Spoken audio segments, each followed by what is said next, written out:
안녕하십니까? 지혜로운 삶의 길을 탐색하는 여러분과 함께하는 시간입니다. 평생을 바쳐 이룬 나의 보금자리, 나의 유일한 안식처인 집. 언젠가 이 집을 사랑하는 자녀에게 물려주는 것은 많은 부모님들의 마지막 꿈이자 소망일 것입니다. 자식에게 모든 것을 내어주는 것이 부모의 마지막 도리이자 사랑이라 믿었던 우리의 따뜻한 정의 문화 속에서 이는 너무나도 당연한 일처럼 여겨지기도 합니다. 하지만 차가운 법과 계약으로 움직이는 사회에서는 이 따뜻한 마음이 때로는 가장 큰 비극의 씨앗이 되기도 합니다. 오늘 이야기가 우리 부모님 혹은 미래의 내게 꼭 필요한 지혜라고 생각되신다면 잠시 시간을 내어 구독과 좋아요를 눌러주세요. 여러분의 작은 관심이 더 많은 분들께 소중한 정보를 전하는 힘이 됩니다. 또한 주변에 계신 분들께 이 영상을 공유해 주시는 것만으로도 한 가정을 지키는 선한 영향력을 나누는 일이 될 것입니다. 오늘 우리는 좋은 의도로 자녀에게 미리 집을 증여했다가 평생의 후회를 안게 된 우리 교포 어르신들의 실제 이야기를 통해 그 안에 숨겨진 현실적인 위험과 지혜로운 대처법을 깊이 있게 나누고자 합니다. 첫 번째 이야기는 시애틀 외곽에 사시는 78살의 이정자 어르신의 사연입니다. 남편과 사별하고 홀로 남은 어르신은 언젠가 자신이 병원에 가거나 요양시설에 들어가게 될 미래를 대비하고 싶었습니다. 자녀들에게 부담을 주고 싶지 않은 마음에 미리 모든 것을 정리해두기로 결심했죠. 가장 먼저 떠오른 것은 평생의 흔적이 깃든 집이었습니다. 어차피 언젠가 자식에게 돌아갈 재산이니 지금 미리 큰아들에게 넘겨주자고 마음먹었습니다. 그렇게 큰아들의 이름으로 소유권 이전을 마쳤고 집세 없이 평생 그 집에서 살아도 좋다는 아들의 구두 약속을 굳게 믿었습니다. 하지만 몇 년 뒤 아들이 이혼을 하게 되면서 상황은 걷잡을 수 없이 흘러갔습니다. 재산 분할 과정에서 집은 법정 분쟁의 대상이 되었고 법적으로 집주인이 아니었던 이정자 어르신은 평생 살아온 정든 집에서 속절없이 나와야만 했습니다. 아들의 약속은 법적인 효력이 없었고 어르신에게는 아무런 권리가 남아있지 않았습니다. 이러한 비극은 비단 이정자 어르신만의 이야기가 아닙니다. 지금부터 들려드릴 세 가지 사례는 미국 각지에서 실제로 일어났던 우리를 더욱 가슴 아프게 하는 이야기들입니다. 첫 번째 눈물, 뉴욕 롱아일랜드의 이야기입니다. 김영호 씨 부부는 75살에 자신들의 집을 사랑하는 딸에게 증여했습니다. 노후에는 정부의 장기 요양 지원 프로그램인 메디케이드를 받을 계획이었기 때문입니다. 하지만 문제는 증여 시점이었습니다. 딸에게 집을 넘긴 지 불과 3년 후 김영호 어르신이 알츠하이머 진단을 받고 요양시설 입소가 시급해졌습니다. 하지만 메디케이드 측은 김 씨 부부의 자산 이전 내역을 확인한 후 5년 안에 증여된 재산이 있으므로 지원해줄 수 없다며 신청을 거부했습니다. 결국 부부는 수만 달러에 달하는 요양원 비용을 고스란히 개인 돈으로 감당해야 했습니다. 당시 딸은 자금 사정이 어려워 부모님을 도울 수도 집을 되돌려 드릴 수도 없는 처지였습니다. 그저 죄송하다는 말만 되뇌일 뿐이었습니다.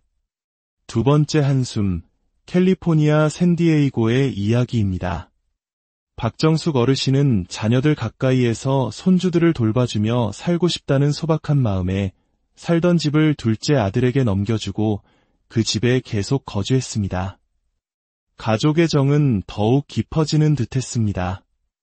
그러나 아들이 갑작스럽게 사업에 실패하면서 채권자들에게 소송을 당했고 아들 명의로 되어 있던 바로 그 집이 압류 대상에 포함되고 말았습니다. 집은 경매에 넘어갔고 박 어르신은 하루아침에 길가에 나앉을 위기에 처했습니다. 아들의 개인적인 문제였지만 법적으로 집은 완벽한 아들의 소유였기에 어르신은 아무런 법적 보호도 받지 못했습니다. 내가 대신 갚겠다고 눈물로 호소했지만 법원에서는 아무 의미가 없는 외침일 뿐이었습니다. 세 번째 후회, 텍사스의 이야기입니다. 외아들 하나만을 바라보며 살아온 정창호 어르신. 그는 본인 사후에 자식이 겪을 복잡한 상속 절차가 싫다며 살아있을 때 아들에게 집을 넘겼습니다.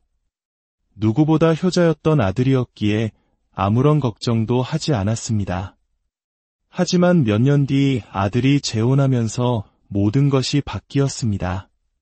새로 들어온 며느리는 시아버지 봉양보다는 현실적인 이익을 원했고 그 집을 팔아 다른 곳으로 이사 가자고 아들을 설득했습니다. 어르신은 결사반대했지만 법적으로 집주인이 아니었기에 아무런 선택권이 없었습니다. 결국 평생을 살아온 집에서 쫓겨나듯 이사해야 했고 그토록 믿었던 아들과의 관계는 서서히 멀어져 갔습니다. 이 세 가지 사례는 우리에게 공통적으로 한 가지 무서운 진실을 말해줍니다. 바로 법적 소유권의 이전이 가져오는 차가운 현실적 후유증입니다. 마음으로는 여전히 내 집이지만 서류상 이름이 바뀌는 순간 모든 통제권은 사라집니다. 그렇다면 자녀를 사랑하는 마음이 비극으로 이어지지 않게 하려면 우리는 무엇을 알아야 할까요? 미국에서 자녀에게 집을 넘기기 전 반드시 가슴에 새겨야 할 핵심 정보들을 알려드립니다.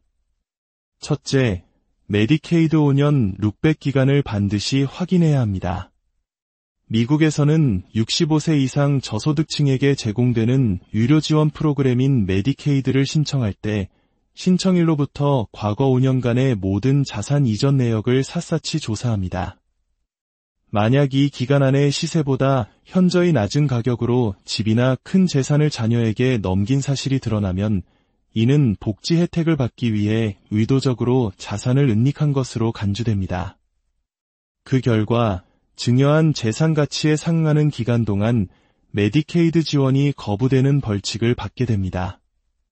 갑작스럽게 요양원이 필요한 상황에서 수년간의 비용을 스스로 감당해야 한다면 이는 노년의 삶을 송두리째 흔드는 재앙이 될 수 있습니다.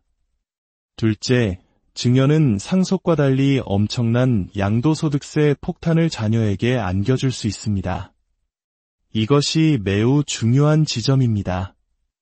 부모가 살아있을 때 집을 증여하면 자녀는 부모가 그 집을 처음 샀을 때의 가격을 기준으로 집을 물려받습니다.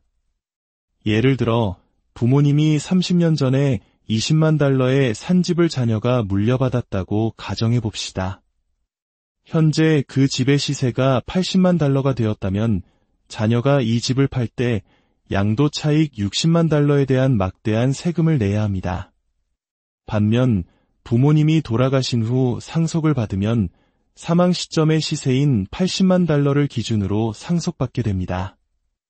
이를 스텝업 베이시스라고 하는데 이 경우 자녀가 집을 80만 달러에 즉시 팔아도 양도 차익이 거의 없어 세금 부담이 거의 사라집니다. 좋은 마음으로 한 증여가 오히려 자녀에게 세금 폭탄을 안겨주는 셈입니다. 셋째, 우리가 통제할 수 없는 자녀의 개인 상황 변화를 결코 가볍게 여겨서는 안 됩니다. 자녀가 이혼을 하거나 사업의 실패에 파산하거나 예상치 못한 법적 분쟁에 휘말릴 가능성은 언제나 존재합니다. 집의 소유권이 자녀에게 넘어간 순간 그 집은 더 이상 부모의 안전지대가 아니라 자녀의 재산 목록 일부가 됩니다. 자녀의 채무자가 부모님이 사는 집을 압류할 수 있다는 뜻입니다.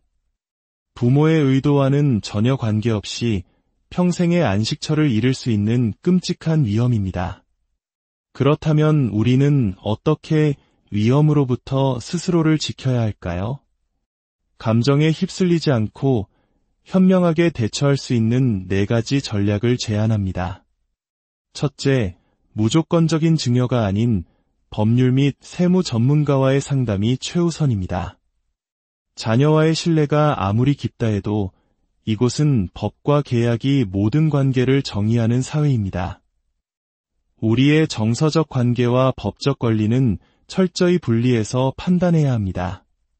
전문가 상담은 비용이 아니라 당신의 남은 인생 전체를 지키는 가장 확실한 보험입니다. 둘째, 생전 신탁이나 유언장을 적극적으로 활용하십시오. 살아있는 동안에는 집을 본인 명의로 유지하는 것이 가장 안전합니다. 동시에 사후에 자녀에게 분쟁 없이 안전하게 집을 넘겨주고 싶다면 생전 신탁을 설정하는 것이 매우 효과적입니다. 생전 신탁에 집을 넣어두면 살아있는 동안에는 온전한 통제권을 유지하다가 사망 시 복잡한 법원 절차 없이 자동으로 지정된 자녀에게 소유권이 넘어갑니다. 시간과 비용을 절약하고 가족 간의 분쟁을 막는 가장 지혜로운 방법 중 하나입니다. 셋째, 증여보다는 상속을 기본 원칙으로 삼으십시오. 앞서 설명해드린 세금 문제, 메디케이드 문제, 그리고 자녀의 개인적 위험 문제 모두를 고려했을 때 사망 시점에 자산이 이전되도록 준비하는 상속이 거의 모든 면에서 가장 안전하고 유리한 선택입니다. 넷째, 만약 피치 못할 사정으로 반드시 증여해야 한다면 평생 거주권 계약을 반드시 함께 작성하십시오. 이는 명의는 자녀에게 넘어가더라도 부모가 사망할 때까지 그 집에서 합법적으로 거주할 수 있는 권리를 법적으로 보장하는 계약입니다. 구두 약속은 아무런 힘이 없습니다. 반드시 변호사를 통해 서면으로 된 법적 장치를 마련해야만 예상치 못한 문제가 생겼을 때 최소한의 방어막을 가질 수 있습니다. 노년의 집 한 채는 단순히 돈으로 환산할 수 있는 자산이 아닙니다. 그것은 평생의 역사가 담긴 삶의 중심이며 마지막까지 지켜야 할 존엄의 공간입니다.